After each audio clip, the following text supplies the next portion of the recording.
ठाकरे गटाचे नेते अंबादास दानवे आपल्यासोबत आहेत। दानवेजी, शिवसेना आणि भाजपमध्ये पक्षप्रवेशावरून अंतर्गत कुरबुरी सुरू आहे आणि हीच नाराजी मुख्यमंत्र्यांपर्यंत गेलेली आहे शिवसेना मंत्र्यांच्या माध्यमातून।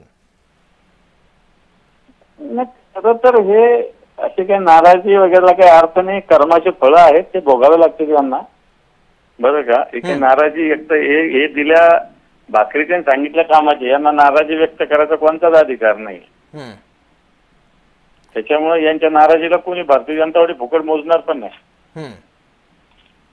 आणि यावेळी मुख्यमंत्र्यांनी सुद्धा असं सांगितल्याचं कळतंय की उल्हासनगरमध्ये तुम्ही भाजप नेत्यांना शिवसेनेमध्ये प्रवेश दिला, तर आम्ही केलं तर ते चुकीचं कसं। आणि दुसरी एक बाब म्हणजे निधी मिळत नसल्याची सुद्धा तक्रार आहे शिवसेना मंत्र्यांची।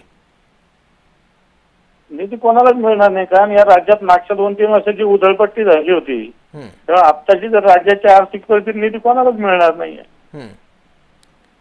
अंबादास दानवेजी, अर्थ नाही। हा, बोला बोला, पूर्ण करा तुमचा मुद्दा। त्यामुळे त्या तक्रारीला काही अर्थ नाही आता, कारण यांनी राज्यात देश आर्थिक तळाला नेलेला आहे, आता कोणता निधी मिळणार कोणाला।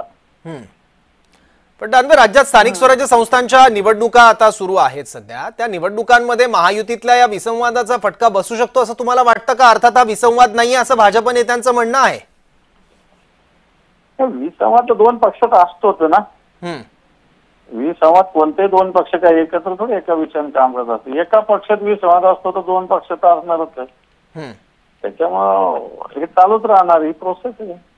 ठीक आहे, म्हणजे तुम्हाला असं वाटतं की अशा पद्धतीचे पक्षप्रवेश झाले तरी त्याकडे खेळीमेळीनं बघितलं पाहिजे, खिलाडू वृत्तीनं बघितलं पाहिजे?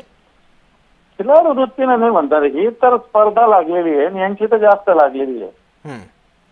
ठीक आहे, यांची तर जास्त लागली, खिलाडू वृत्तीनं नाही। आता ही कर्माची फळ आहे ना, तुम्ही जशी दुसऱ्यांना फोडायला गोड वाटतो तुम्हाला, तर तुमचे फुटतायत।